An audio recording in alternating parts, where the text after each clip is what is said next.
Hello students, আজ যে ক্লাসটা নিয়ে আমরা এসেছি একটা গুরুত্বপূর্ণ এবং most important at the same time আমরা বলবো দ্য মোস্ট কমপ্লেক্স ওয়ান, সব থেকে জটিল টেক্সট।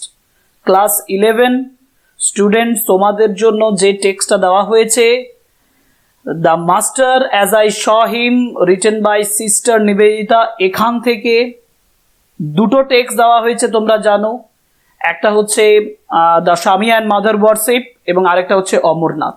আজকের ভিডিওতে আমরা আলোচনা করব, লাইন বাই লাইন অ্যানালিসিস করব, প্রত্যেকটা ওয়ার্ড বাই ওয়ার্ড তোমাদেরকে বোঝাবো।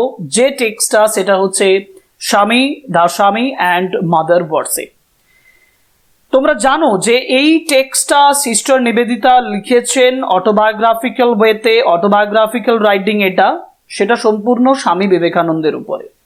স্বামী বলতে এখানে স্বামী বিবেকানন্দকে বোঝানো হয়েছে, যিনি ভারতবর্ষের একজন বিখ্যাত মনীষী এবং আমরা যেটা তার জন্য সবচেয়ে বেশি তাকে প্রাউড ফিল করি সেটা হলো যে তার যে great immense contribution to the Hindu religion, মানে development of the Hindu religion, fame of the Hindu religion, and at the same time his doctrine of, তার যে ডক্ট্রিন, কিসের যে ব্যাখ্যা, ডক্ট্রিন অফ বেদান্ত, বেদান্তবাদের উপরে তার যে ব্যাখ্যা, সেটার জন্য তিনি খুব বিখ্যাত।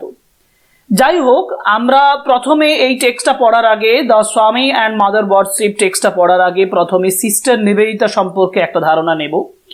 সিস্টার নিবেদিতা, যার অরিজিনাল নাম ছিল এলিজাবেথ মার্গারেট নোবেল, তিনি আয়ারল্যান্ডের একজন ওমেন ছিলেন।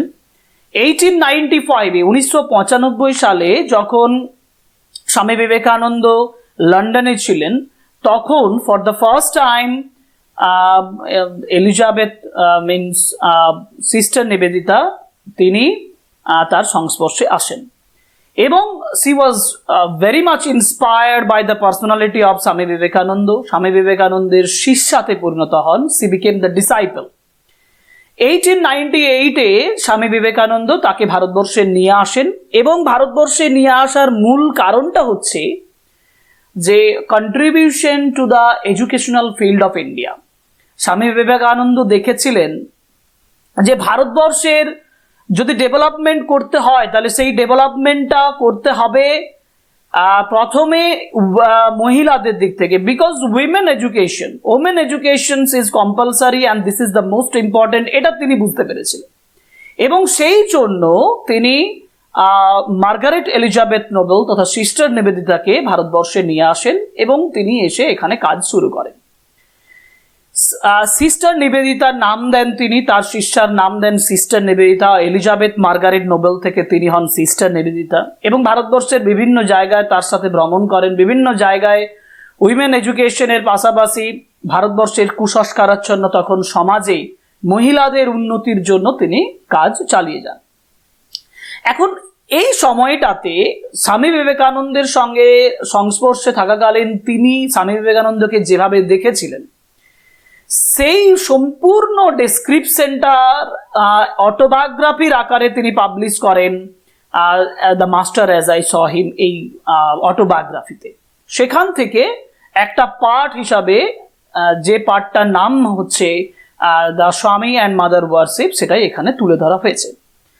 কিন্তু যে বিষয়টা আমাকে এখানে টেক্সট যাওয়ার আগে আলোচনা করতে হবে সেটা হচ্ছে যে স্বামী বিবেকানন্দের যে কনসেপ্ট, যে ধারণা, সেই ধারণাটা এখানে কিভাবে প্রকাশ পেয়েছে।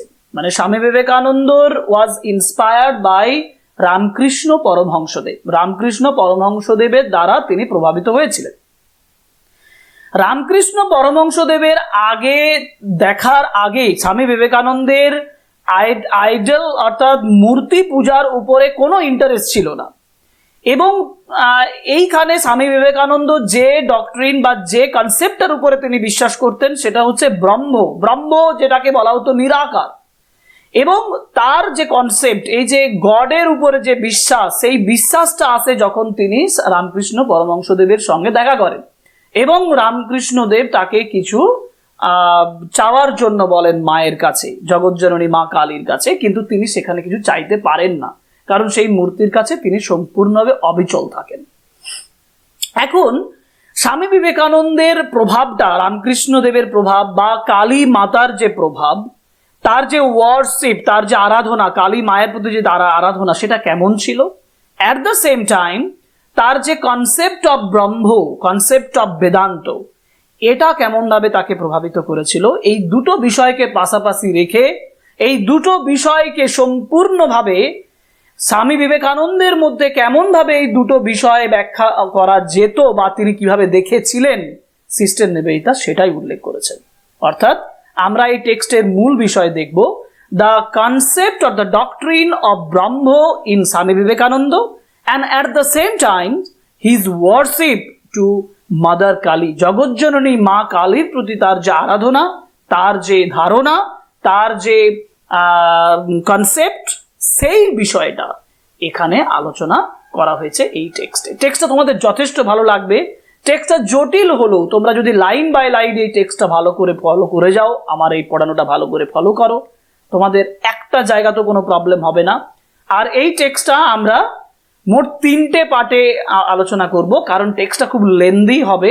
একটা ভিডিওতে, একটা ক্লাসে এই টেক্সটটা কমপ্লিট করা যাবে না। সুতরাং চলো আমরা ক্লাস শুরু করি। The Swami and mother worship, written by sister Nivedita.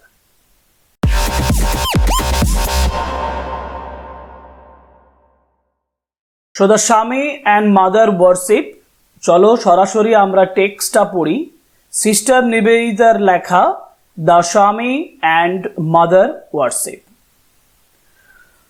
The story of the glimpses which I caught of this part of Swami's life would be singularly incomplete if it contained no mention of his worship of the mother.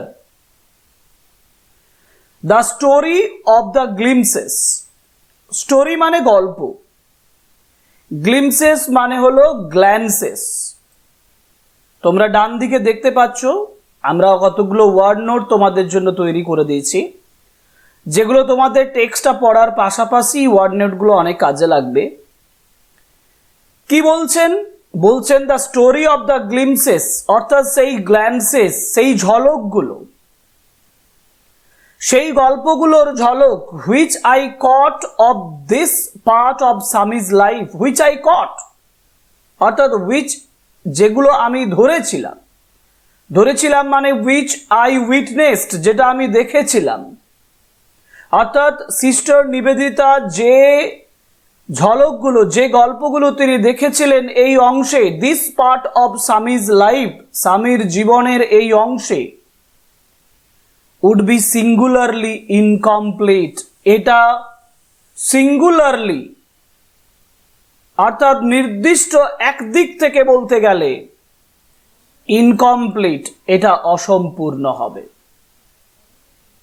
If it contained no mention of his worship of the mother, যদি এটার মধ্যে, ইট contained no mention, কোনো উল্লেখ যদি এটার মধ্যে না থাকে, of his worship of the mother, তার মাদার অর্থাৎ মায়ের যে আরাধনা, ওয়ার্শিপ মানে আরাধনা, মায়ের আরাধনার বিষয়ে যদি না বলা হয়, অর্থাৎ সিস্টার নিবেদিতা বলছেন যে the story of the glimpses which I caught of this part of Swamiji's life, স্বামীর জীবনের এই অংশে আমি যে সকল ঘটনাগুলো, যে স্টোরিটা, যে গল্প, যে ঝলক ঘটনাগুলো আমি লক্ষ্য করেছিলাম, যেগুলো আমি উইটনেস করেছিলাম, যেগুলো আমি দেখেছিলাম, সেগুলো ইনকমপ্লিট থেকে যাবে যদি আমি না উল্লেখ করি। If it contained no mention, যদি এর মধ্যে কোনো উল্লেখ না করা থাকে of his worship of his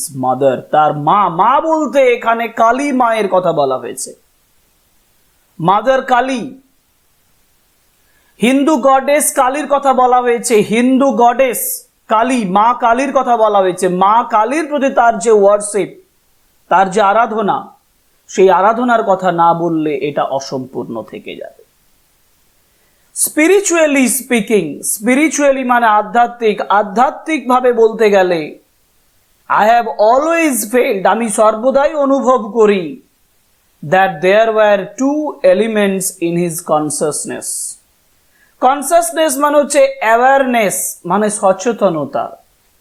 অর্থাৎ তার যে চেতনা, তার যে কনসাসনেস, সেই চেতনার মধ্যে টু এলিমেন্টস, দুটো উপাদান রয়েছে। I have always felt, আমি সর্বদাই অনুভব করেছিলাম, that there were two elements in his consciousness, তার চেতনার মধ্যে দুটো দিক রয়েছে। এবার সিস্টার নিবেদিতা ক্লিয়ার করতে চলেছেন যে কোন দুটো দিকের কথা তিনি ইঙ্গিত করছেন, দুটো এলিমেন্টসের কথা বলেছেন। সেই দুটো এলিমেন্টস কি কি সেটা আমরা পরের প্যারাগ্রাফ পড়লেই বুঝতে পারবো। আনডাউটেডলি, নিঃসন্দেহে, he was born a ব্রহ্মজ্ঞানী। এখানে পার্টিকুলার একটা টার্ম আছে যেটার নাম হচ্ছে ব্রহ্মজ্ঞানী। বলছে আনডাউটেডলি, নিঃসন্দেহে তিনি জন্ম নিয়েছিলেন, জন্মসূত্রেই তিনি একজন ব্রহ্মজ্ঞানী ছিলেন। As Ramakrishna Paramahamsa so frequently insisted, insist means stand firm, দৃঢ়ভাবে তিনি বলতেন, যেটা রামকৃষ্ণ পরমহংসদেব দৃঢ়ভাবে বলতেন। তাহলে এবার দেখে নিই যে ব্রহ্মজ্ঞানী বলতে তিনি কি বোঝাতে চাইছেন। আমরা জ্ঞানী বলতে জানি এ নলেজেবল পারসন, যথেষ্ট জ্ঞানী ব্যক্তি যার মধ্যে জ্ঞান থাকে। ব্রহ্মজ্ঞানী বলতে নলেজেবল পারসনস অন ব্রহ্ম, অর্থাৎ ব্রহ্মের বিষয়ে যিনি খুব জ্ঞানী ব্যক্তি ছিলেন। ব্রহ্ম বলতে স্পিরিচুয়াল একটা পার্সোনালিটিকে বোঝায়, একটা স্পিরিচুয়ালি একটা আধ্যাত্মিকতাকে বোঝায়। অ্যাকর্ডিং টু ব্রহ্ম, মানে ব্রহ্ম হচ্ছে is a God, is a form of God that has no shape, যার কোনো আকার নেই, যার জন্য বলা হয় ব্রহ্ম নিরাকার। এই ব্রহ্ম সম্বন্ধে যে থিওরিটিক্যাল নলেজ, যে তাত্ত্বিক জ্ঞান এবং তার মধ্যে যে বৈষয়িক জ্ঞান, সেই জ্ঞানটা সম্পর্কে, এই জ্ঞানটা যথেষ্ট পরিমাণে ছিল স্বামী বিবেকানন্দের মধ্যে, যার জন্য সিস্টার নিবেদিতা বলছেন যে undoubtedly he was born as ব্রহ্মজ্ঞানী। তিনি ব্রহ্মজ্ঞানী হিসাবে, জন্মসূত্রেই তিনি একজন ব্রহ্মজ্ঞানী ছিলেন। এবং যেটা Ramakrishna Paramahamsa so frequently insisted, Ramakrishna Paramahamsadev যেটা তিনি স্টুড ফর্ম, দৃঢ়ভাবে এই কথাটা বলতেন। when he was only 8 years old, অর্থাৎ হি বলতে স্বামীজি, স্বামী বিবেকানন্দের কথা বলা হয়েছে। Swami Vivekananda was only 8 years old, যখন তিনি 8 বছর বয়সী ছিলেন, সিটিং অ্যাট হিজ প্লে, খেলার মধ্যে বসে, he had developed the power of entering সমাধি। সমাধি is the another term. সমাধি এক কথায় আমরা বলবো, বাংলায় বলতে গেলে সমাধি বলতে মানে যখন ধ্যানের মাধ্যমে একটা গভীর ভাবনা চিন্তায় নিমগ্ন হওয়াকে বলা হয় সমাধি।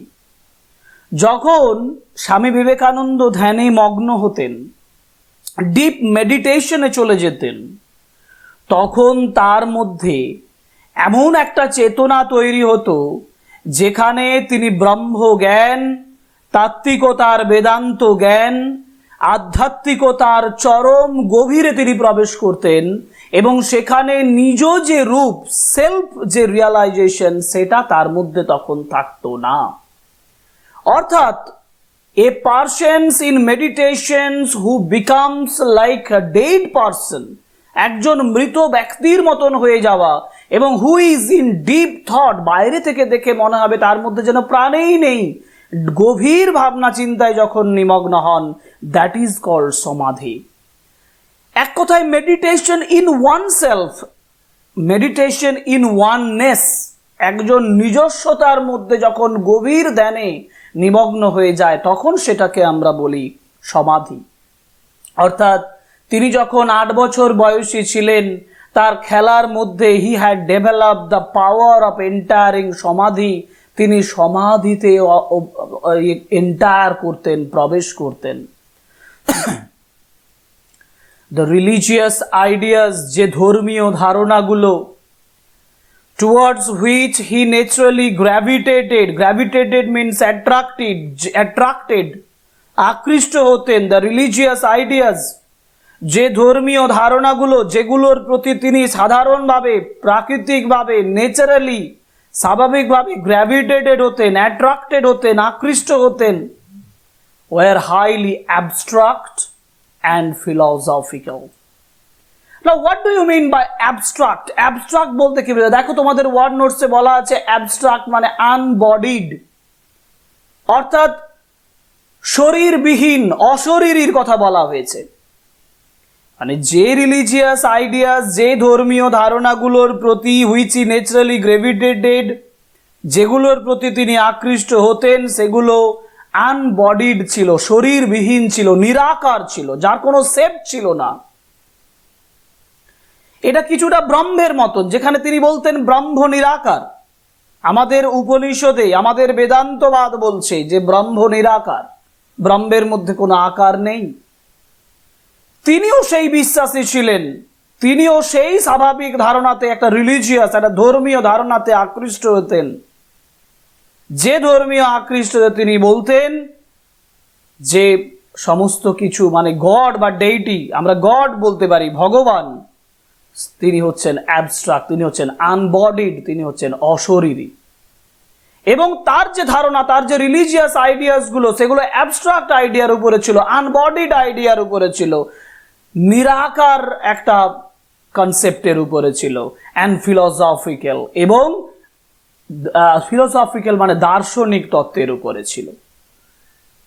দ্য ভেরি রিভার্স, রিভার্স মানে হচ্ছে অপোজিট, আর যেটার সম্পূর্ণ বিপরীত, অফ দোজ, এই সমস্ত কিছুর সম্পূর্ণ বিপরীত, which are commonly referred to as idolatrous.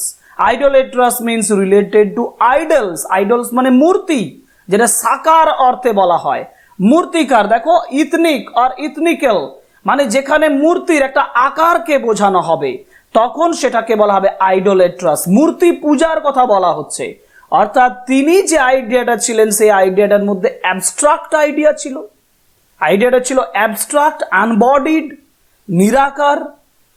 তার সম্পূর্ণভাবে অপোজিট ছিল আইডোলেট্রাস। আইডোলেট্রাস বলতে বোঝা related to idols, related to মূর্তি, মানে যেটা সাকার, সযুক্ত আকার, আকার যুক্ত একটা মূর্তি পূজার সম্পূর্ণ বিপরীত ছিল যেটা। ইন হিজ ইউথ, তার যৌবনে, অ্যান্ড প্রিজিউমেবলি মিনস প্রবাবলি, সম্ভবত, when he had already been some time under the influence of Sri Ramakrishna, যখন তিনি শ্রী রামকৃষ্ণের আন্ডারে, আন্ডার দ্য ইনফ্লুয়েন্স মানে প্রভাব, যখন তিনি কিছুটা সময় শ্রী রামকৃষ্ণের আন্ডারে, শ্রী রামকৃষ্ণের প্রভাবে প্রভাবিত হয়েছিলেন, he became a formal member of the সাধারণ ব্রাহ্ম সমাজ, তিনি সাধারণ ব্রাহ্ম সমাজের একজন মেম্বার হয়ে ওঠেন। সাধারণ ব্রাহ্ম সমাজ সেই সময় ঐতিহাসিক প্রেক্ষাপটে তৈরি হয়েছিল। যারা মূর্তি পূজার বিরোধী ছিলেন, যে ব্রাহ্ম সমাজটা বেদান্তবাদ এবং ব্রহ্ম জ্ঞানের উপরে নির্ভর ছিল, আফটার দ্য ইনফ্লুয়েন্স অফ শ্রীরামকৃষ্ণের ইনফ্লুয়েন্সের পরে তিনি সাধারণ ব্রাহ্ম সমাজের একজন মেম্বার হয়ে ওঠেন। সুতরাং এখানে আমরা দেখতে পাচ্ছি যে স্বামী বিবেকানন্দের মধ্যে এমন একটা সেলফকে সিস্টার নিবেদিতা প্রেজেন্ট করছেন, যেখানে একটা কনফ্লিক্ট ছিল, একটা লড়াই ছিল। What is the conflict about? কনফ্লিক্টটা কি বিষয়ে ছিল? কনফ্লিক্টটা ছিল যে বিষয়ের উপরে, সেটা হলো conflict between Brahma and idol worship, অর্থাৎ মূর্তি পূজা এবং ব্রহ্ম, এই দুটোর মধ্যে যে তাত্ত্বিকতার যে পার্থক্য, সেই পার্থক্যটাকে এখানে দেখানো হয়েছে, সেই কনফ্লিক্ট, সেই লড়াইটাকে দেখানো হয়েছে। সিস্টার বলছেন যে স্বামী বিবেকানন্দের মধ্যে এই দুটোর সহাবস্থান ছিল। একদিকে শ্রীরামকৃষ্ণের ইনফ্লুয়েন্সে তিনি প্রভাবিত হন, সেখানে শ্রীরামকৃষ্ণ তাকে কালী মায়ের কাছে যেতে বলেন, আর অন্যদিকে তিনি ব্রহ্মজ্ঞানে বিশ্বাসী হয়ে তিনি সাধারণ ব্রাহ্ম সমাজের সঙ্গে যুক্ত হন। That is the conflict that sister Nivedita has spoken of. যাই হোক, in England and America, England এবং আমেরিকাতে he was never known to preach anything. তিনি এমন কোনো কিছু প্রিচ করতেন না, উপদেশ দিতেন না, that depended on a special form, যেটা নির্দিষ্ট একটা বিশেষ ফর্মের উপরে, বিশেষ গঠনের উপরে, বিশেষ বিষয়ের উপরে তৈরি ছিল। দ্য রিয়ালাইজেশন অফ ব্রহ্ম, এই যে রিয়ালাইজেশন, এই যে অনুভূতি, এই যে ফিলিংস, এই যে আন্ডারস্ট্যান্ডিং, বুঝে যাওয়া, এই যে ব্রহ্মর যে বুঝে যাওয়াটা was his only imperative. Imperative means masterful. এটাই তার অ্যাম্বিশন, এটাই তার লক্ষ্য, এটাই তার উদ্দেশ্য। দ্য অদ্বৈত ফিলসফি, খুব ইম্পর্টেন্ট টার্ম একটা এখানে দিয়েছে, দ্য অদ্বৈত philosophy is only system of doctrine. অর্থাৎ ব্রহ্মকে যখন তিনি বলছেন যে তিনি সাধারণ ব্রাহ্ম সমাজের একজন মেম্বার হন, মানে তার রিয়ালাইজেশন অফ ব্রহ্মকে অনুভূত করা, ব্রহ্মকে অনুভূতির মধ্যে নিয়ে আসা, ব্রহ্মকে বুঝে যাওয়া, আন্ডারস্ট্যান্ডিং করা, এটাই ছিল তার মূল লক্ষ্য, তার মেন ইম্পারেটিভ উদ্দেশ্য। আর অদ্বৈত ফিলসফি ইজ রিলেটেড উইথ ব্রহ্ম। এই অদ্বৈত ফিলোসফি কথাটা নিয়ে ভাবতে হবে। অদ্বৈত কথাটার মিনিং হচ্ছে except unique, means except one, এক ছাড়া, মানে কখনো যেটা অদ্বিতীয়, মানে নো সেকেন্ড, দ্বিতীয় বলে কিছু নেই, নো সেকেন্ড, সেটাকে বলা হয় অদ্বিতীয়। অর্থাৎ ইউনিক জিনিসটাকে বলা হচ্ছে অদ্বৈত ফিলসফি। এই অদ্বৈত ফিলসফিতে যে বিষয়টা বলা হয়েছে সেটা হচ্ছে যে ব্রহ্ম is the form of god or goddess. God বা গডেসের একটা ফর্ম, গডের, ভগবানের একটা ফর্ম হচ্ছে অদ্বৈত বা ব্রহ্ম। যে ব্রহ্ম হচ্ছে হ্যাজ নো শেপ, যার কোনো আকৃতি নেই, এবং হুইচ ইজ ইউনিক, যেটা একমাত্র এই পৃথিবীতে, যেটার দ্বিতীয় কিছু নেই, দ্যাট ইজ কল্ড অদ্বৈত। আমি আবার বলছি যে অদ্বৈত বেদান্তবাদ, অদ্বৈত ফিলসফিতে বলা হয়েছে যে Brahman has no shape, Brahman is the form of God. গডের একটা ফর্ম হচ্ছে ব্রহ্ম, হুইচ হ্যাজ নো শেপ, যার কোনো আকৃতি নেই, যার কোনো আকার নেই, হুইচ হ্যাজ নো শেপ, যার কোনো আকার নেই, আকৃতি নেই, and which is unique, which is one and only, which has no existence of the second, যার দ্বিতীয় কোনো অস্তিত্ব নেই। দ্যাট ইজ কল্ড অদ্বৈত ফিলসফি। এবং সেই অদ্বৈত ফিলসফিতে তিনি বিশ্বাস করতেন এবং তিনি চেয়েছিলেন সেটাই তার সিস্টেম অফ ডক্ট্রিন। ডক্ট্রিন বলতে বোঝায় ডগমা, মানে একটা নির্দিষ্ট বিষয়, একটা নির্দিষ্ট তত্ত্ব, একটা নির্দিষ্ট থিওরি, তাত্ত্বিকতা, সেটাই হচ্ছে অদ্বৈত ফিলসফি, যেটা তিনি চেয়েছিলেন তার সঙ্গে গ্রহণ করতে। দ্য বেদাস, অর্থাৎ বেদের যে কথা, উপনিষদের যে কথা, which are the precious elements, precious things of Indian history and also Indian philosophy. ভারতীয় দর্শনের চরম এবং দারুণ উদাহরণ হচ্ছে বেদ, উপনিষদ, অদ্বৈত ফিলসফি, ব্রহ্ম, এই সমস্ত বিষয়গুলো।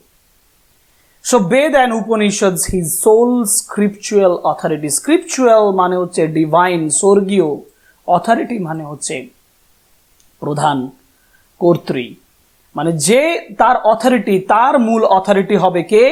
বেদ এবং উপনিষদ, যার দ্বারা তিনি পরিচালিত হবেন। স্বামী বিবেকানন্দের মূল উদ্দেশ্য ছিল, তার মূল উদ্দেশ্য ছিল ব্রহ্ম জ্ঞান লাভ করা, সিস্টেম অফ ডক্ট্রিন, অদ্বৈত ফিলসফিটাকে নিজের সঙ্গে বা নিজের রক্ত মাংসে তৈরি করে নেওয়া, গড়ে তোলা, নিজের মধ্যে আত্মিকতা তৈরি করা এবং বেদ এবং উপনিষদের দ্বারা সবসময় গাইডেড হওয়া, পরিচালিত হওয়া, এটাই হচ্ছে তার উদ্দেশ্য ছিল।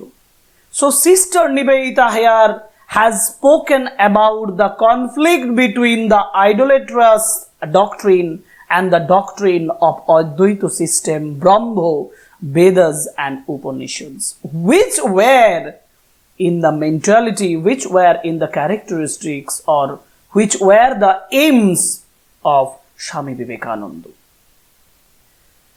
And yet, side by side with this, এবং যদিও সাইড বাই সাইড, পাশাপাশি, উইথ দিস, এর সাথে, it is also true that in India, এটাও সত্যি যে ভারতে বা ভারতবর্ষে দ্য ওয়ার্ড মাদার, মাদার বলতে মা বা জগৎ জননীর কথা বলা হয়েছে, কালী মাতার কথা বলা হয়েছে, মাদার কালী, গডেস কালী, তার কথা বলা হয়েছে মাদার বলতে। অর্থাৎ in India the word mother was for ever on his lips.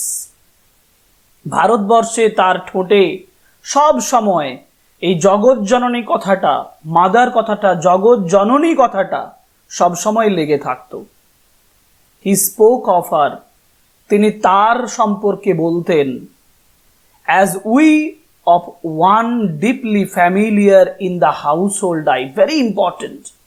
এমনভাবে বলতেন, এমনভাবে বলতেন, as we of one deeply familiar in the house hold life, মানে সাধারণ হাউস হোল্ড লাইফ, বাড়ির জীবনে যেন তিনি খুব পরিচিত একজন, অর্থাৎ একজন পরিচিত ফ্যামিলি মেম্বারের মতন করে তিনি জগৎ জননীকে উপস্থাপিত করতেন।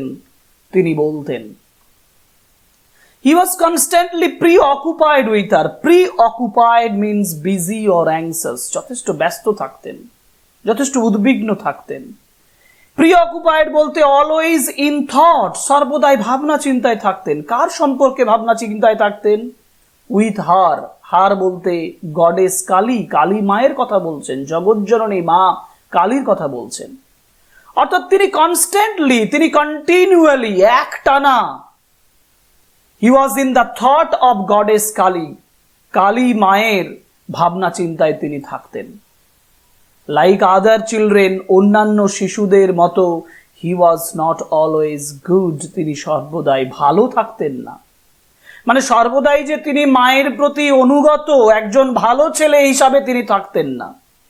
সামটাইমস হি উড বি নটি অ্যান্ড রেবেলিয়াস। নটি মানে দুষ্টু, অ্যান্ড রেবেলিয়াস মানে বিদ্রোহী, মানে কখনো কখনো মায়ের প্রতি তিনি বিদ্রোহ করতেন, আবার কখনো কখনো তিনি ভালোও থাকতেন, কখনো কখনো দুষ্টামি করতেন, কখনো কখনো আবার ভালো আচরণও করতেন। যার জন্য বলা হচ্ছে, সিস্টার নিবেদিতা বলছেন, সামটাইমস হি উড বি নটি অ্যান্ড রেবেলিয়াস, কখনো তিনি দুষ্টু, কখনো তিনি বিদ্রোহী, তিনি অনেক সময় প্রতিবাদী, বাট অলওয়েজ টু হার, কিন্তু সর্বদাই তার কাছেই তিনি থাকতেন। মানে he was always devoted to goddess Kali, to mother Kali, the great mother Kali, জগৎজননী মা কালীর কাছেই তিনি সবসময় থাকতেন। Never did he attribute to any other the good or evil that befell. Never did he attribute, never did he attribute, attribute মানে হচ্ছে assign, অর্থাৎ চাপিয়ে দেওয়া, দোষ চাপিয়ে দেওয়া। তিনি কখনোই কারো উপরে দোষ চাপিয়ে দিতেন না। দ্য গুড অর ইভিল, যা ভালো হোক যা খারাপ হোক, অর্থাৎ তার কাছে ভালো কিছুই আসুক, ভালো কিছুই ঘটুক, যা কিছু ইভিল, যা কিছু খারাপ কিছুই ঘটুক, যা কিছু বিফেল, যা কিছু তার কাছে আসে, যার কাছে পড়ে, যা কিছুই আসুক না কেন, যা কিছুই কাম আপন, বিফেল মিনস কাম আপন, এই সমস্ত কিছুর জন্য তিনি কারো উপরে দোষ চাপিয়ে দিতেন না। Never did he attribute to any আদার, অন্য কারো উপরে দোষ চাপিয়ে দিতেন না।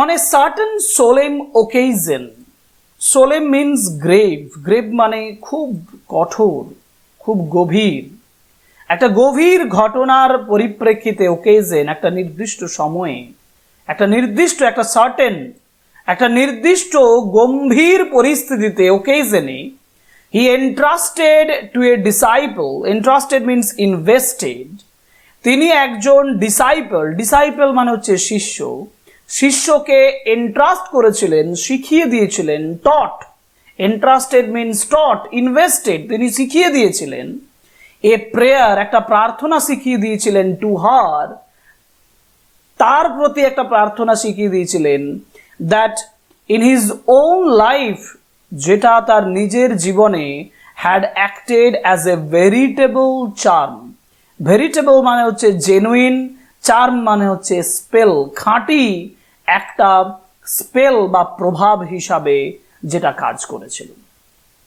অর্থাৎ একটা বিশেষ গম্ভীর পরিস্থিতিতে হি এন্ট্রাস্টেড, হি টট এ ডিসাইপল, একজন শিষ্যকে তিনি একটা প্রেয়ার একটা প্রার্থনা শিখিয়ে দিয়েছিলেন, that in his own life যেটা তার নিজের জীবনে had acted as a veritable charm, একটা খাঁটি স্পেল তৈরি করেছিল, প্রভাব তৈরি করেছিল।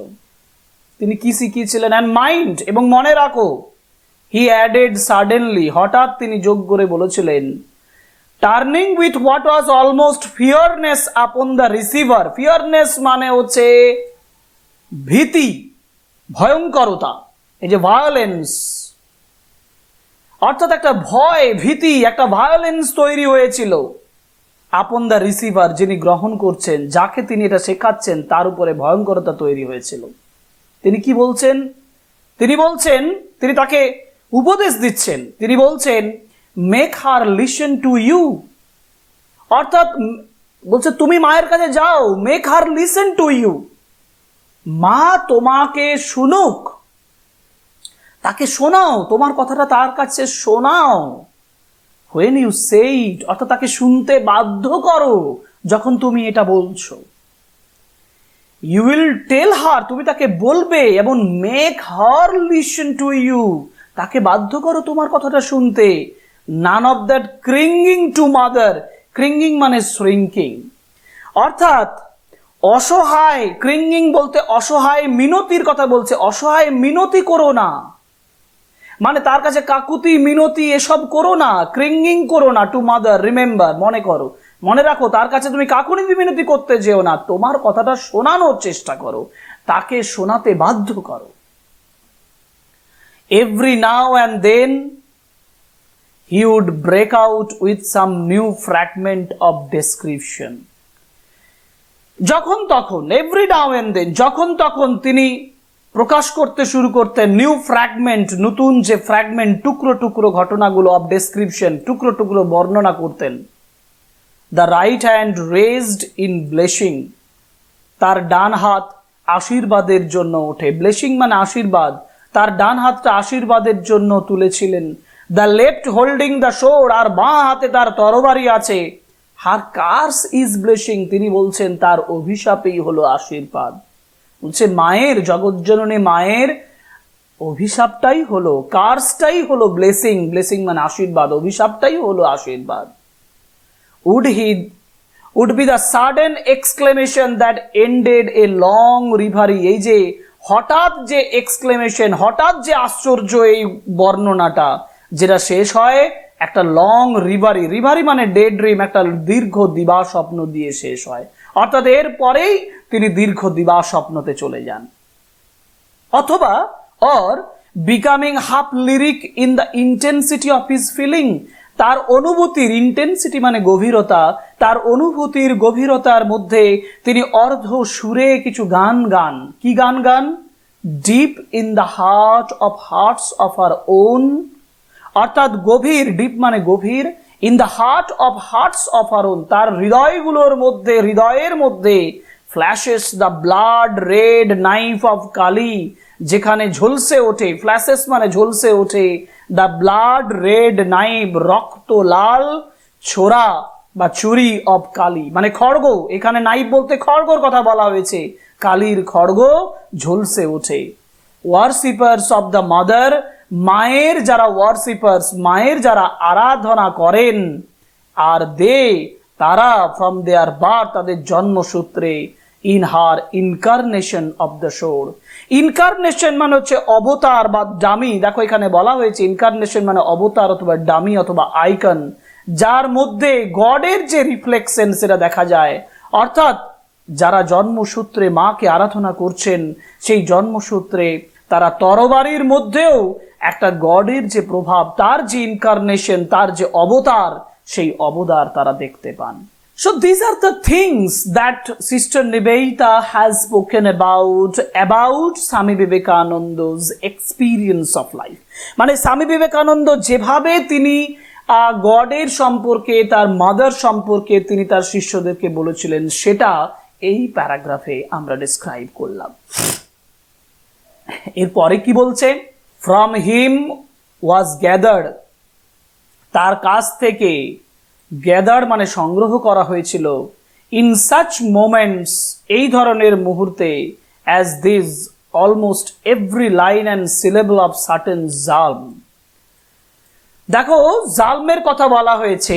এই জালম কথাটার অর্থ হচ্ছে রিলিজিয়াস সং, ধর্মীয় গান। সাধারণত this is related to the Christian idea, কিন্তু এখানে সিস্টার নিবেদিতা খ্রিস্টান আইডিয়া প্রকাশ করছেন।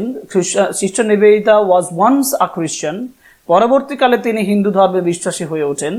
কিন্তু জালম বলতে এখানে বোঝানো হয়েছে রিলিজিয়াস কনসেপ্ট। এখানে হিন্দু যে কনসেপ্টগুলো, হিন্দু যে ডক্ট্রিনগুলো বা হিন্দু যে রুলসগুলো, সেগুলো গানের আকারে, রিলিজিয়াস সঙের আকারে যখন প্রকাশ করা হয়, তখন সেটাকে বলা হয় জালম। তো তিনি বলছেন, from him was gathered in such moments as this almost every line and syllable of certain short psalm called the voice of mother। যে ধর্মীয় গানগুলোকে বলা হতো the voice of the mother, অর্থাৎ জগৎজননী মায়ের গলা, which I wrote and published about this time, যেগুলো আমি লিখেছিলাম এবং পাবলিশ করেছিলাম। অর্থাৎ তার গলা থেকে, স্বামী বিবেকানন্দের গলা থেকে এই ধরনের যে গানগুলো বেরিয়ে আসতো, তার মায়ের সম্পর্কে যে সকল বক্তব্য বা ব্যাখ্যা আসতো, সেইগুলো তিনি ধর্মীয় গানের আকারে, যেটার নাম তিনি দিয়েছিলেন ভয়েস অব দ্য মাদার, সেইগুলোর তিনি লিখেছিলেন এবং এই সময়ে পাবলিশ করেছিলেন।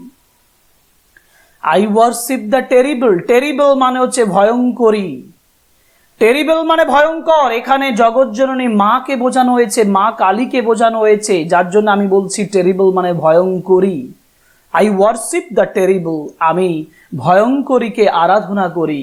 হি ওয়াজ কন্টিনিউয়ালি সেইং, সে এক টানা যখন বলতো, কি বলতো? And once it is a mistake to hold that with all men pleasure is the motive. It is a mistake, বলছে এটা একটা ভুল। টু হোল্ড দ্যাট, এটা ধরে রাখা যে with all men pleasure is the motive, আনন্দই হচ্ছে সবার উদ্দেশ্য, সবাই আনন্দ লাভ করবে, সবাই আনন্দে থাকবে, এটাই সবাইকার মোটিভ, এটাই সবাইকার উদ্দেশ্য, কিন্তু এটা একটা ভুল। তিনি বলছেন যে when you always seek to be happy, যখন তুমি সর্বদাই খুশি থাকতে চাও, this is a mistake, এটা একটা ভুল।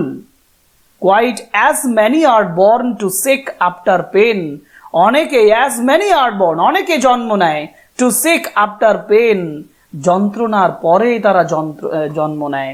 let us worship the terror for its own sake, চলো তাকে আরাধনা করা যাক, ওয়ার্শিপ করা যাক। টেরর, টেরর মানে সেই ভয়কে, সেই ভয়ঙ্করীকে আরাধনা করা যাক, ফর ইটস ওন সেক, নিজের জন্য।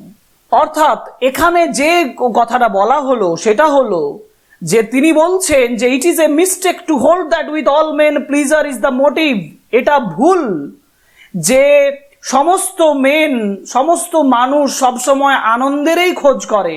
কোয়াইট অ্যাজ মেনি, অনেকজন আছে যারা জন্মই নেয়, যারা জন্মসূত্রে জন্মই নেয় এই পৃথিবীতে, টু সিক আফটার পেন, যারা যন্ত্রণা খুঁজে পাওয়ার চেষ্টা করে, যারা দুঃখ খুঁজে পাওয়ার চেষ্টা করে এই পৃথিবীতে। Let us worship the terror, চলো এই ভয়ঙ্করীর পূজা করি তার ভয়ঙ্করতার জন্য, ইটস ওন সেক, তার নিজের জন্য, তার ভয়ঙ্কর রূপের জন্য। অর্থাৎ ভয়ঙ্করীর ভয়ঙ্কর রূপের পূজা করি, এই কথাটা স্বামী বিবেকানন্দ বলেছিলেন এবং সেটাই এখানে সিস্টার নিবেদিতা উল্লেখ করছেন। He had a whole hearted contempt for what he regarded as squeamishness or mawkishness. He had a whole hearted contempt, whole hearted contempt মানে হচ্ছে হৃদয় ভরে ঘৃণা ছিল। তার একটা হৃদয় ভরে ঘৃণা ছিল ফর হোয়াট হি রিগার্ডেড, যেটা তিনি বিবেচনা করতেন as squeamishness. Squeamishness means the fact of being easily upset, যে সহজেই আপসেট হয়ে যায়, যে সহজেই মনমরা হয়ে যায়, হৃদয়ের দিক থেকে, মনের দিক থেকে ভেঙে পড়ে। মকিসনেস কথাটার অর্থ ওভার সেন্টিমেন্টালিটি, মানে যার মধ্যে সেন্টিমেন্টালিটিটা প্রচুর কাজ করে, সেটাকে বলা হয় ওভার সেন্টিমেন্টালিটি বা মকিসনেস। অর্থাৎ তার একটা হোল হার্টেড কন্টেম্প ছিল, তার ঘৃণা ছিল সেই সেন্টিমেন্টাল, সেই ইজিলি আপসেট মানুষদের, যারা আবার বাইরে থেকে অনেকটা ভান করে, যারা আবার বাইরে থেকে অনেকটা কৃপণতার মানসিকতা রাখে। এই ধরনের বিষয়কে তিনি যথেষ্ট কি করতেন? ঘৃণা করতেন। এক কথায় আমরা বলতে পারি যে খুঁতখুঁতে বা ঘ্যান করা লোকেদেরকে তিনি যথেষ্ট ঘৃণা করতেন। He wasted few words on me, তিনি আমার উপরে কতকগুলো শব্দ, ফিউ ওয়ার্ডস খরচ করেছিলেন, ওয়েস্ট করেছিলেন কিছু শব্দ। When I came to him, যখন আমি তার কাছে এসেছিলাম, উইথ মাই ডিফিকাল্টিজ, আমার মানে অসুবিধাগুলো নিয়ে, about animal sacrifice in the temple. এই প্যারাগ্রাফে আমরা দেখতে পাচ্ছি সিস্টার নিবেদিতা যে বিষয়টাকে তুলে ধরছেন, সেই বিষয়টা হচ্ছে animal sacrifice in the temple, অর্থাৎ মন্দিরে প্রাণী হত্যার কথা তিনি বলছেন। আবার বলছি, he wasted few words on me, তিনি আমার উপরে কিছু কথা খরচ করেছিলেন, মানে কিছু কথা বলেছিলেন।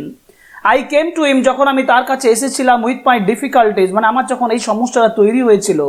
কোন সমস্যাটা? যখন animal sacrifice in the temple, মানে মন্দিরে যে অ্যানিম্যাল, প্রাণীদের যে অ্যানিম্যাল স্যাক্রিফাইস করা, তাদেরকে যে আহুতি দেওয়া, তাদেরকে যে কেটে ফেলা বা বলি দেওয়া, এই বিষয়ে যখন আমি তার সঙ্গে আলোচনা করতে আসি, তখন তিনি কিছু কথা আমাকে বলেছিলেন।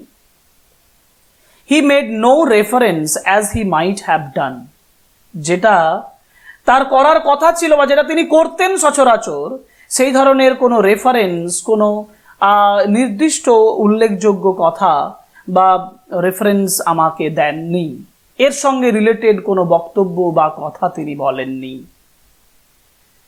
To the fact that most of us loudly as we may attack this, যেটা জোর করে, লাউডলি খুব জোরে আমরা যেটার উপরে অ্যাটাক করতে পারি, হ্যাভ নো হেজিটেশন, যেটা আমাদের কোনো ইতস্ততা তৈরি হয় না, in offering animal sacrifice two ourselves, আমাদের জন্য অ্যানিম্যাল স্যাক্রিফাইস করা। অর্থাৎ যে বিষয়টা এখানে তিনি তুলে ধরছেন, যে বিষয়টা সিস্টার নিবেদিতা বলতে চাইছেন, যে তিনি কোনো রেফারেন্স দেননি যখন তিনি সেই প্রবলেমটা তুলে ধরেন, যে we have the habit of sacrificing animal in the temples, টেম্পলে অ্যানিম্যাল স্যাক্রিফাইসের কথা তিনি বলছেন। হ্যাভ নো হেজিটেশন, যেখানে আমরা কোনো ইতস্তত করি না, অ্যানিম্যালদেরকে স্যাক্রিফাইস করি আমাদের জন্য।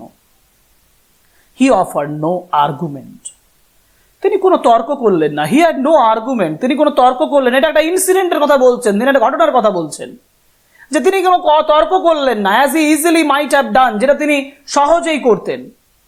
Regarding the degradations of the butcher, degradation মানে ডিক্লাইন, অবনমন, মানসিকতা, মানসিকতার অবনমন কোন ক্ষেত্রে? কাদের না? অফ দ্য বুচার, বুচার মানে হচ্ছে যারা মাংস কাটে, বুচার বলতে মিট সেলার, যারা মাংস বিক্রি করে, সে যারা মাংস বিক্রি করে তাদের যে অবনমন, সেই বিষয়েও তিনি কিছু বললেন না, তর্ক করলেন না। And the slaughter house, slaughter house মানে হচ্ছে যেখানে মাংস কাটা হয়, যেখানে মাংস কাটা হয়, যেখানে প্রাণীদেরকে কাটা হয়, সেই বিষয়েও তিনি বললেন না। আন্ডার দ্য মডার্ন সিস্টেম, আধুনিক সিস্টেমের মধ্যে। অর্থাৎ sister Nivedita once told Swami Vivekananda about the animal sacrifice in the temple, but he had made no argument over it. He had made no argument over the degradations of the butcher, মানে যারা meet seller, যারা মাংস বিক্রেতা, তাদের যে অবনমন হচ্ছে তাদের উপরেও তিনি কিছু বললেন না। স্লটার হাউস, মাংস কাটার যেখানে হয়, তার উপরেও তিনি এখানে কিছু বললেন না। বর্তমান বা আধুনিকতার সময় তিনি কিছুই বললেন না। তারপরে তিনি কি বলছেন? Why not a little blood to complete the picture. Swami Vivekananda বলেছিলেন, অল্প রক্ত, why not a little blood, অল্প রক্ত বেরোক না টু কমপ্লিট দ্য পিকচার, ছবিটা সম্পূর্ণ করার জন্য। This is quite ironical remark, এটা যথেষ্ট আইরনিক্যাল একটা বক্তব্য। যাই হোক, was is only direct reply to my objections, আমার যে বিরোধিতা সেই বিরোধিতার প্রতি তার রিপ্লাইটা ছিল এটাই, why not a little blood, অল্প রক্ত ক্ষয় হোক না টু কমপ্লিট দ্য পিকচার, ছবিটা সম্পূর্ণ করার জন্য। And it was with considerable difficulty, এটা যথেষ্ট considerable difficulty, যথেষ্ট জটিলতার সঙ্গে, that I elicited from him, elicited means dependent, আমি তার উপরে নির্ভর ছিলাম, and from another disciple of Sri Ramakrishna, অন্য একজন ডিসাইপল, শ্রী রামকৃষ্ণের অন্য একজন ডিসাইপল, একজন শিষ্যের কাছ থেকে, সিটিং নিয়ার, যে আমার পাশে বসেছিল, কাছাকাছি বসেছিল, the actual facts of the more austere side of Kali worship, মা কালীর আরাধনার যে অস্টিয়ার মানে হচ্ছে ভেরি অর্ডিনারি, যে সাধারণ দিকটা, কালী আরাধনার যে সাধারণ দিকটা, that side which has transcended the sacrifice of others, transcended মানে সারপাস, যেটা অনেক দূরে চলে গেছে অন্যের স্যাক্রিফাইসের থেকে। অর্থাৎ it was with considerable difficulty that I elicited from him, I got from him, I dependent on him, and from another, মানে আমি এখান থেকে আমি কিছু পেয়েছিলাম, কি বক্তব্য পেয়েছিলাম, কার কাছ থেকে পেয়েছিলাম না, from another disciple of Shri Ramakrishna, Shri রামকৃষ্ণের একজন ডিসাইপলের কাছ থেকে, একজন শিষ্যের কাছ থেকে, সিটিং নিয়ার, যে পাশে বসেছিল, the actual facts of the more austere side of the Kali worship, Kali আরাধনার সাধারণ দিকটার অ্যাকচুয়াল ফ্যাক্টস, অরিজিনাল খাঁটি ফ্যাক্টস গুলো সম্পর্কে তিনি জানতে পেরেছিলেন, that side which has transcended the sacrifice of others, সেই দিকটা যেটা এই স্যাক্রিফাইসের থেকে অনেক দূরে চলে গেছে, অনেক দূরে আছে, মানে there is no tinge of sacrifice of animals, এটা সম্পর্কে আমি এখানে একটা আইডিয়া পেয়েছিলাম, আমি একটা ধারণা পেয়েছিলাম। অর্থাৎ sister Nivedita got a concept, sister Nivedita একটা কনসেপ্ট পাচ্ছেন of the austere side of Kali worship, Kali ওয়ার্শিপের একটা সাধারণ দিক, which has no tinge, which has no relation with the sacrifice of the animal, sacrifice of others, অন্যের স্যাক্রিফাইসের সঙ্গে যেটা যুক্ত ছিল না। এরপরে কি বলা হচ্ছে, এরপরে বলা হচ্ছে, he told me, তিনি আমাকে বলেছিলেন, however, যাই হোক, that he had never tolerated the blood offering commonly made to the demons who attend on Kali. He told me, তিনি আমাকে বলেছিলেন, that he had never tolerated, তিনি কখনো সহ্য করতেন না, the blood offering, যে রক্ত যে অফার করা, রক্ত যে বলিদান দেওয়া, commonly made to the demons, সেই ডেমন্সদের প্রতি, ডেমন্স মানে হচ্ছে যে শয়তানদের প্রতি, মানে যারা ইভিল স্পিরিট, যে খারাপ যে আত্মাগুলোর প্রতি যারা অ্যাটেন্ড অন কালী, মা কালীর উপরে, মা কালীর সঙ্গে যারা থাকে, তাদেরকে মানে ত্যাগ করা বা তাদের জন্য কোনো ব্লাড অফার করা, এটা তিনি কখনোই টলারেট করতেন না, তিনি কখনোই মানে সহ্য করতেন না। This was simply devil worship, এটা একদম সরলভাবে ডেভিল ওয়ার্শিপ, মানে শয়তানকে আরাধনা করা। and he had no place for it, এটার জন্য তার কোনো জায়গা নেই। his own effort being constantly to banish fear, his own effort, তার নিজের প্রচেষ্টা, his own effort, তার নিজের প্রচেষ্টা, being constantly to banish fear, banish মানে হচ্ছে বিতাড়িত করা, constantly মানে continually, তার নিজের একটা প্রচেষ্টা ছিল যে কোনটাকে ব্যানিশ করা, কোনটাকে বিতাড়িত করা না, ফিয়ার অ্যান্ড উইকনেস, ভয় এবং দুর্বলতাকে কনস্ট্যান্টলি দূরে সরিয়ে দেওয়া ফ্রম হিজ ওন কনসাসনেস, তার নিজের কনসাসনেস থেকে, তার নিজের চেতনা থেকে, and to learn to recognise the mother, এবং এটা শেখা, দ্য মাদারকে চিনতে পারাটা শেখা। দ্য মাদার বলতে কালী দ্য মাদারের কথা বলা হয়েছে, জগৎ জননীর কথা বলা হয়েছে। তার নিজের উদ্দেশ্য ছিল ভয় এবং দুর্বলতাকে মন থেকে সরিয়ে দিয়ে, নিজের চেতনার থেকে সরিয়ে দিয়ে মাকে উপলব্ধি করা, দ্য মাদার, মাকে উপলব্ধি করা অ্যাজ ইনস্টিংটিভলি ইন এভিল। কিসের মধ্যে উপলব্ধি করা? ইন এভিল, যা কিছু খারাপ আছে, যা কিছু ইভিল আছে, শয়তানি ক্ষমতা আছে তার মধ্যে, টেরর, যা ভয় আছে তার মধ্যে, সরো, দুঃখের মধ্যে, অ্যানিহিলেশন, ধ্বংসের মধ্যে, as in that which makes more for sweetness and joy, যেটা এবং তার মধ্যে, অ্যাজ ইন এবং তার মধ্যে যেটা মেক্স ফর সুইটনেস, যেটা মিষ্টত্ব তৈরি করে, আনন্দ তৈরি করে, জয় তৈরি করে। It followed that one thing he could not away with with was any sort of watering down of the great conception. অর্থাৎ this was simply devil worship, এটা হচ্ছে শয়তানি ক্ষমতার একটা ওয়ার্শিপ, আরাধনা, শয়তানের আরাধনা, devil worship, and he had no place for it.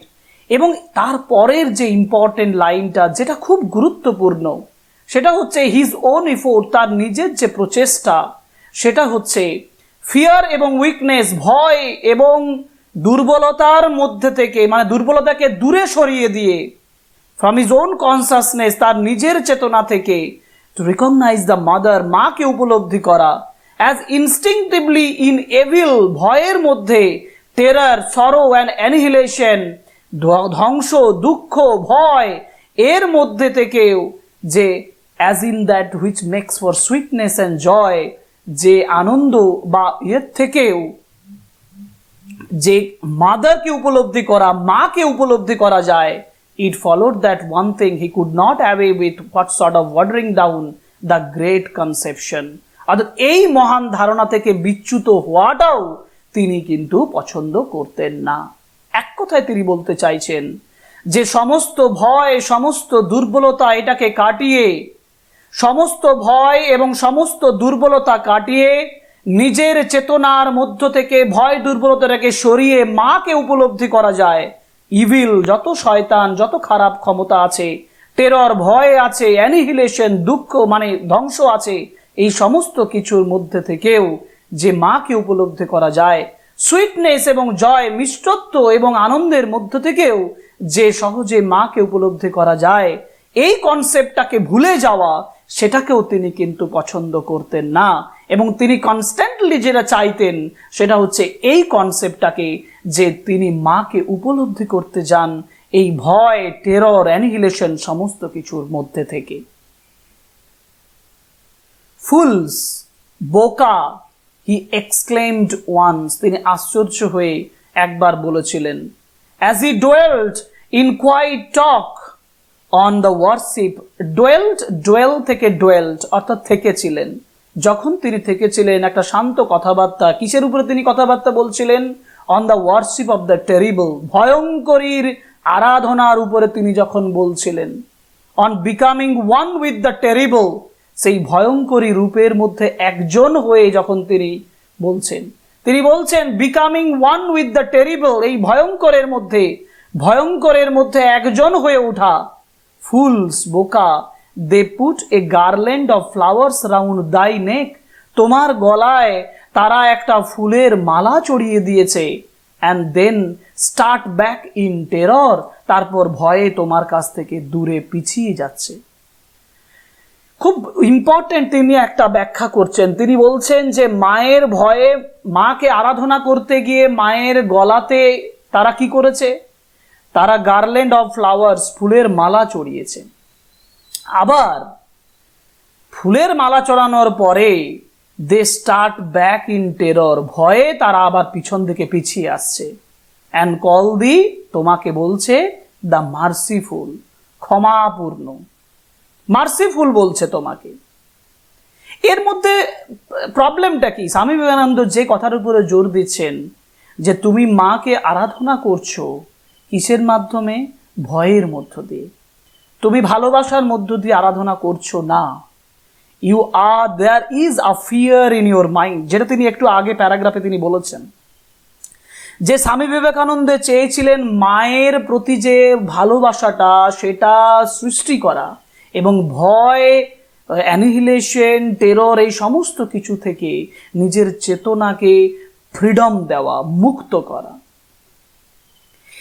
এবং এখানে সেটাই বলছে যে call the merciful and as he spoke, যখন তিনি বলছিলেন the undergoing egoism of worship that is devoted to the kind God to providence, the consoling divinity, without a heart for God in the earthquake or God in the volcano, overwhelmed the listener.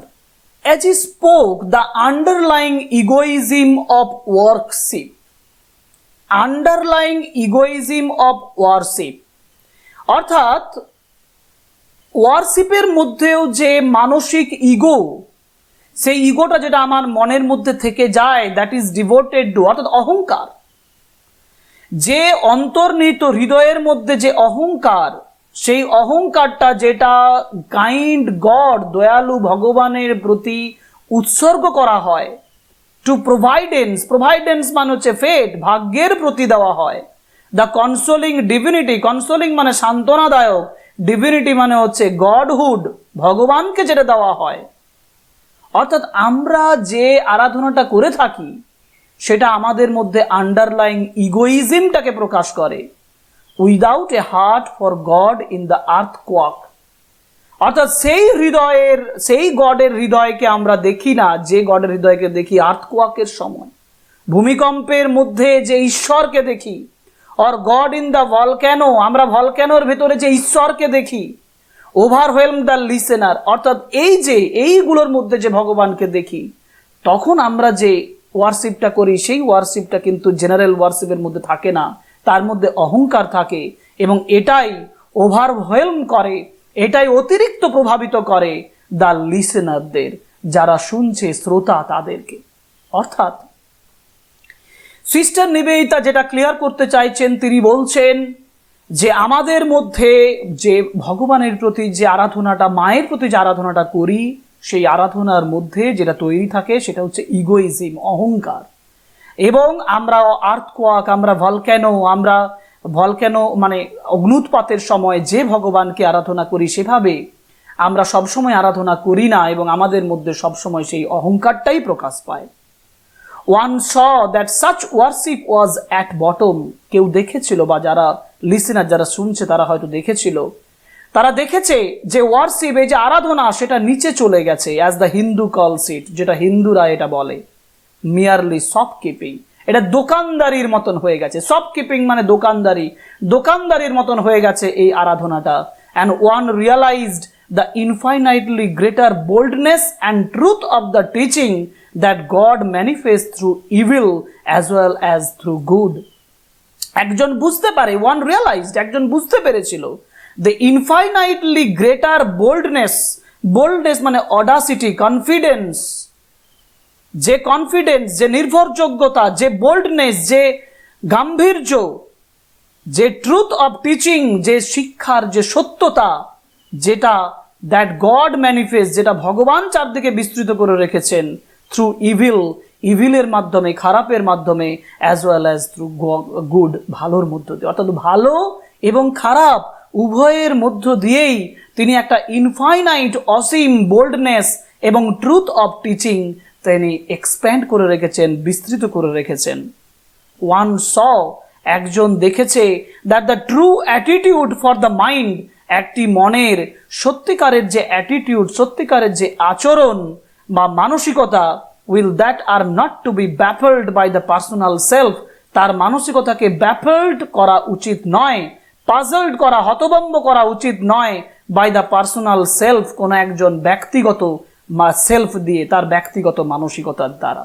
Was in fact the determination, প্রকৃতপক্ষে the determination, determination মানে হচ্ছে resolution, দৃঢ় প্রতিজ্ঞা, in the stern world of the স্বামী বিবেকানন্দ, স্বামী বিবেকানন্দের সেই কঠোর পৃথিবীতে, মানে স্বামী বিবেকানন্দের নিজস্ব কঠোর জগতে, সেই ইনফ্যাক্ট দ্য ডিটারমিনেশন, সেই যে দৃঢ় প্রতিজ্ঞা, to seek death not life, জীবন নয় মৃত্যু চাওয়ার কথা, to hurl one self upon the sword's point, একজন নিজেকে তরবারির ডগাতে নিজেকে উৎসর্গ করা, to become one with the terrible for everyone, ওই ভয়ঙ্করের মধ্যে একজন হয়ে ওঠা সকলের জন্য, এবার মোর চিরকালের জন্য।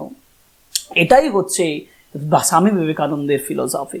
অর্থাৎ স্বামী বিবেকানন্দ যে বিষয়টা তিনি বলতে চাইছেন, অ্যাকর্ডিং টু সিস্টার নিবেদিতার কথা অনুযায়ী, যে একটা সত্যিকারের মানসিকতা, একটা মনের সত্যিকারের মানসিকতা হবে যে তার পার্সোনাল সেলফ, তার আত্মকেন্দ্রিকতা মানসিকতার দ্বারা তার পার্সোনাল সেলফটা, ব্যক্তিগত মানসিকতাটা কখনো কি হয়ে যাবে না, স্যাটার হয়ে যাবে না, মানসিকতাটা নষ্ট হয়ে যাবে না, প্রভাবিত হয়ে যাবে না।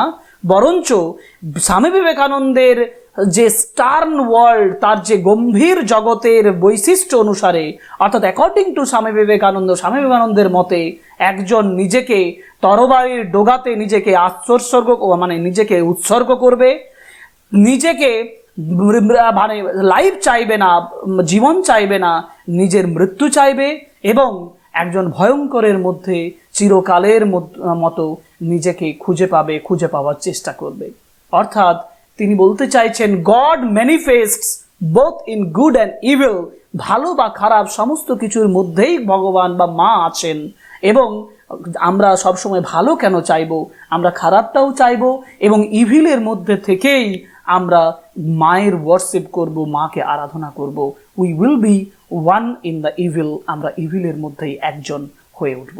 That is the principal, that is the teaching that sister Nivedita has spoken of, which actually Swami Vivekananda has spoken of. যেটা স্বামী বিবেকানন্দ বলেছেন সেটাই সিস্টার নিবেদিতা এখানে তুলে ধরছেন।